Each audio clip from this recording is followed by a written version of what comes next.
Ibu-ibu sekalian, terima kasih telah hadir pada kesempatan hari ini untuk mendengarkan sedikit dari penjelasan saya tentang penerapan implementasi budaya positif. Sebelum saya menjelaskannya, izinkan saya memperkenalkan diri terlebih dahulu, walaupun sebenarnya kita juga sudah saling kenal. Perkenalkan, saya Okta Daryanti Silitonga, CGP Angkatan ke-10. Baiklah, saya akan mulai materi saya, di mana implementasi budaya positif ya. Pertama sekali saya akan menjelaskan tentang disiplin positif, di mana disiplin positif itu yaitu pendekatan dalam mendidik dan menciptakan anak-anak memiliki disiplin diri sehingga mereka memiliki motivasi intrinsik, bukan motivasi eksternal, dalam berperilaku sesuai dengan nilai-nilai kebajikan universal. Selanjutnya, motivasi perilaku manusia. Di sini kita sebagai guru harus memahami perilaku manusia terkhusus peserta didik kita, di mana terdapat 3 motivasi, yaitu 1, untuk menghindari ketidaknyamanan atau hukuman, 2, untuk mendapatkan imbalan atau penghargaan dari orang lain, dan yang ketiga, untuk menjadi orang yang mereka inginkan dan menghargai diri sendiri dengan nilai-nilai yang mereka percayai. Selanjutnya di sini saya akan memberi penjelasan tentang posisi kontrol seorang guru, di mana posisi kontrol seorang guru ada yaitu pemukul, pemantau, teman, membuat merasa bersalah, serta manajer. Nah, di sini sebaiknya kita seorang guru menggunakan posisi kontrol manajer, yaitu melakukan sesuatu bersama murid, mempersilahkan murid, mempertanggungjawabkan atas segala perilakunya, mendukung murid agar dapat menemukan solusi atas permasalahannya sendiri. Pada posisi ini, murid diajak untuk menganalisis kebutuhan sendiri maupun kebutuhan orang lain. Nah, di mana anak itu apabila ada masalah, terdapat kesalahan, kita tidak langsung menghukumnya, tetapi kita juga harus melihat, kita harus menanyakan dulu apa penyebabnya. Selanjutnya,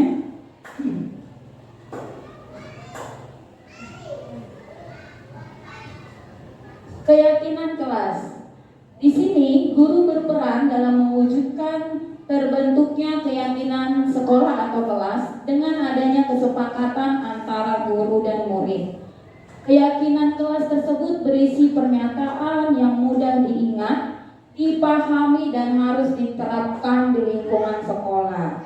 Apalagi terlebih kepada kita guru-guru kelas TK. Jadi memberikan keyakinan kelas itu berupa gambar yang menarik agar anak-anak lebih gampang mengingatnya ya, ibu-ibu sekalian, seperti contohnya yang ada yang telah saya buat. Baiklah, selanjutnya segitiga restitusi dalam penyelesaian masalah. Restitusi adalah proses menciptakan kondisi bagi murid untuk memperbaiki kesalahan mereka, sehingga mereka bisa kembali kepada kelompok mereka dengan karakter yang lebih kuat. Menurut Gosen tahun 2004, segitiga restitusi mempunyai 3 tahapan, yaitu menstabilkan identitas, 2, validasi tindakan yang salah, 3, menanyakan keyakinan menjadi panduan dalam mendisiplinkan anak dari dirinya sendiri.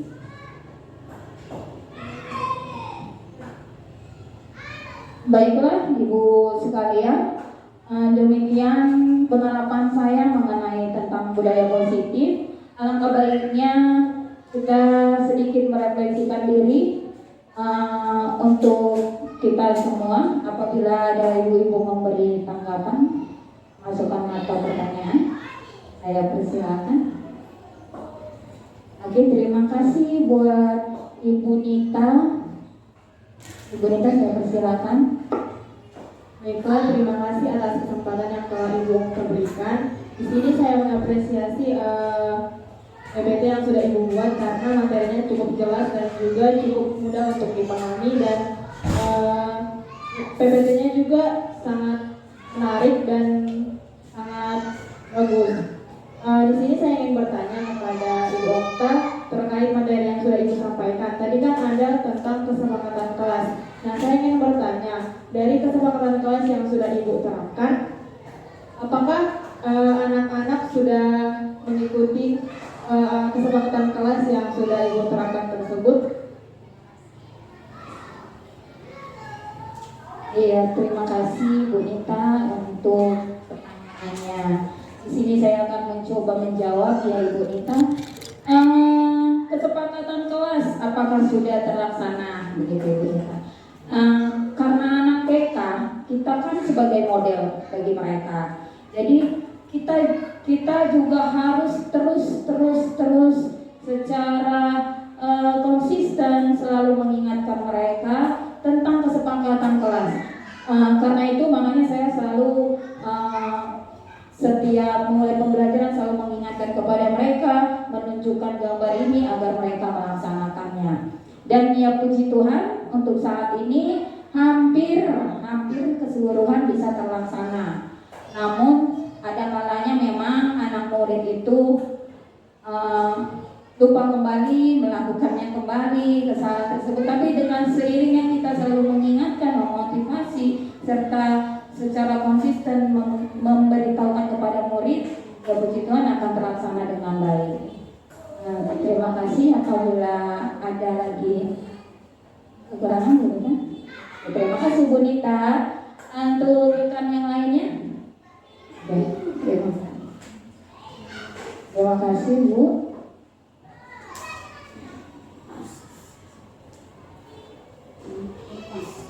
Terima kasih untuk kesempatannya pada saya ingin mengapresiasikan untuk PPT yang Ibu buat sudah bagus dan mudah juga dipahami kepada yang menggunakan. Saya ingin bertanya Ibu, kesepakatan kelas yang Ibu lakukan, apa yang Ibu berikan kepada anak jika anak melakukannya dan apa yang Ibu lakukan jika anak tidak melakukannya? Terima kasih. Oke, terima kasih untuk pertanyaan yang sangat bermanfaat bagi saya, ya Ibu Febri. Seperti yang Ibu katakan, apa yang akan saya berikan kepada anak apabila dia berhasil melakukan kesepakatan kelas tersebut? Terlebih yang saya tahu atau yang kita tahu, anak TK sangat senang diberikan pujian, motivasi. Jadi apabila mereka berhasil melakukannya, saya akan memberikan mereka pujian yang sangat mereka lakukan agar mereka bisa melaksanakan kesepakatan kelas tersebut. Bagaimana dengan Ibu Febri? Oke, terima kasih Ibu Febri karena sudah puas dengan jawaban saya. Selanjutnya, apabila ada lagi saran dan masukan Ibu sekalian, saya sedikit, tidak banyak. oke, terima kasih Bu yang sangat bersedia. Teman-teman, ini Bu Okta udah jempol, tepuk tangan dong. Nah, saya itu tadi ada motivasi membentuk perilaku anak itu ada unsur intrinsik ya dan ekstrinsik. Nah, coba dia balik ke media. Kesini dulu sebelum tadi lagi belum. Ini saya hanya pengalaman saja ya tentang motivasi intrinsik dan eksternal ini. Memang agak susah ya mendidik anak-anak supaya dia memiliki disiplin diri, supaya dia melakukan suatu perbuatan itu dengan motivasi eksternal. Biasanya kita motivasi intrinsik susah karena sering kita hanya melakukan motivasi eksternal, misalnya ada iming-iming ini baru dia melakukan atau karena pujian. Sementara intrinsik itu harus dari dalam hati tanpa disuruh harus dilakukan. Saya mengamati di kelas saya itu dengan berjalannya waktu intrinsik itu ada saya lihat pada 2 orang anak.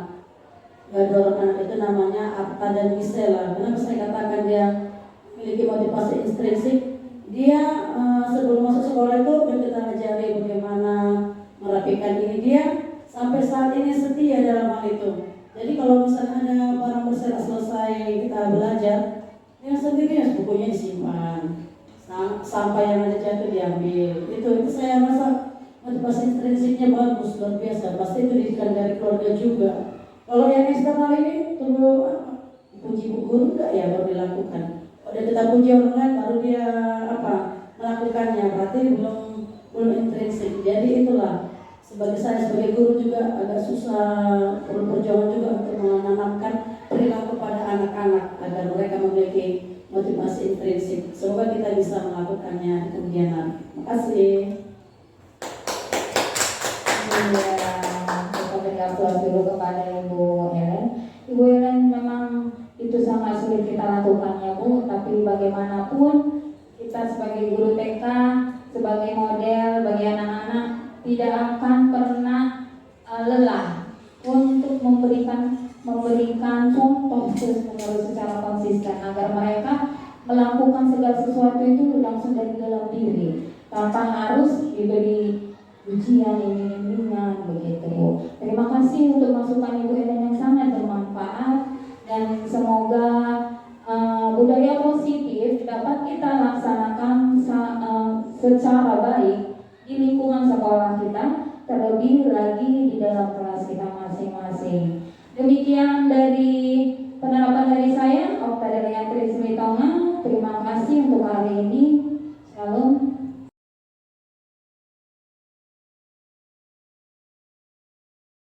Halo.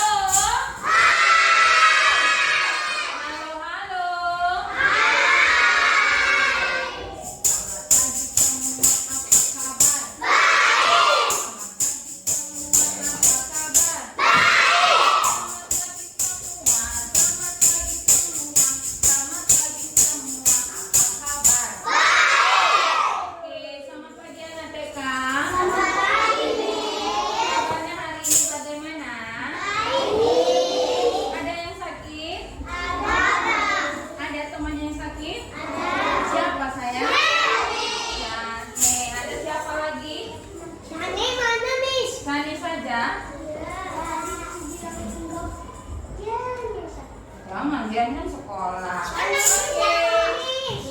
Semuanya berdiri.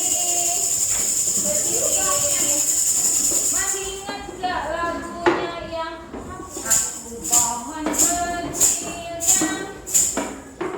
yang ini rantingku dan ini.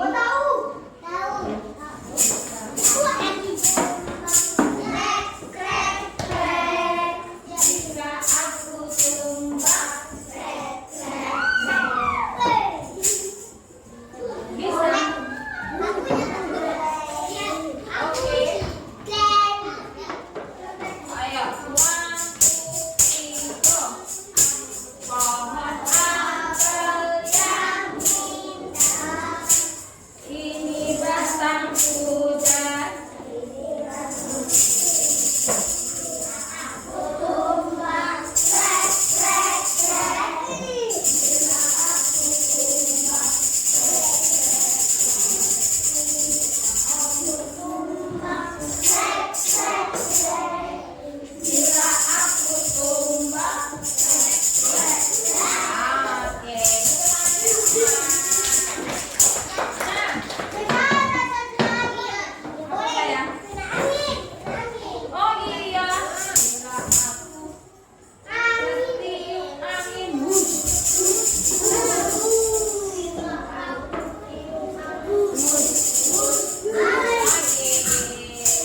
kamar mandi ngapain mandi? Kamar mandi satu-satu ya karena apa saya? Bidang cengeng. Pintar menjaga kebersihan dengan cara bagaimana? Iya, kalau ada yang kotor dibersihkan, disapu.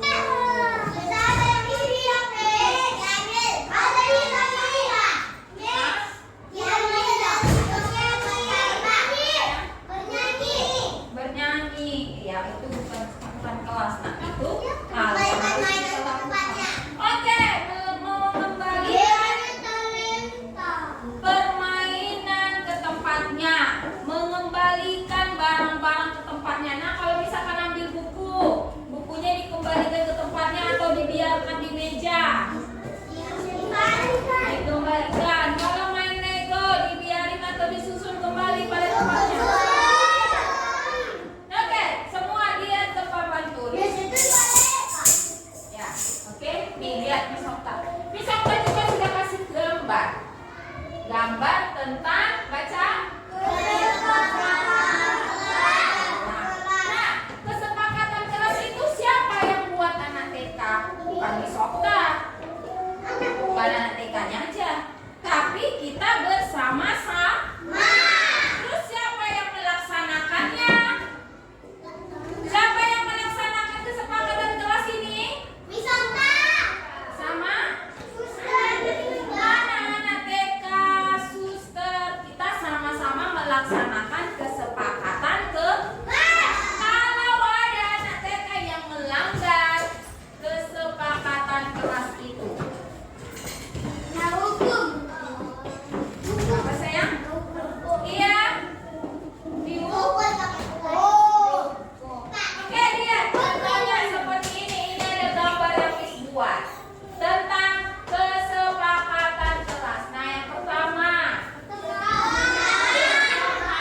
artinya anak TK jangan pukul kawan, jangan bertengkar, jangan berisik, jangan ganggu kawan. Itulah kesepakatan tapi ada nggak anak TK yang melanggarnya? Pasti ada, Pak. Dan boleh dilakukan? Tidak boleh. Tidak boleh melanggar kesepakatan kelas. Nah, yang kedua, apa gambarnya anak TK? Berdoa dengan tertib, dengan cara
ditambah? Sudah stop? Nah, berarti hari ini sebelum kita belajar anak TK harus melakukan kesepakatan kelas. Bisa? Ada berapa? 1, 2, 3, 4, 5, 6, 7, 8 kesepakatan kelas. Siapa yang melanggar nanti? Iya. Jadi anak TK jangan melanggar aturan. Oke, lomba di pertama. Mulai. Cuci mulut kan, mulai melakukan kesepakatan kelas biar kita mulai belajarnya. Oke, lomba di pertama.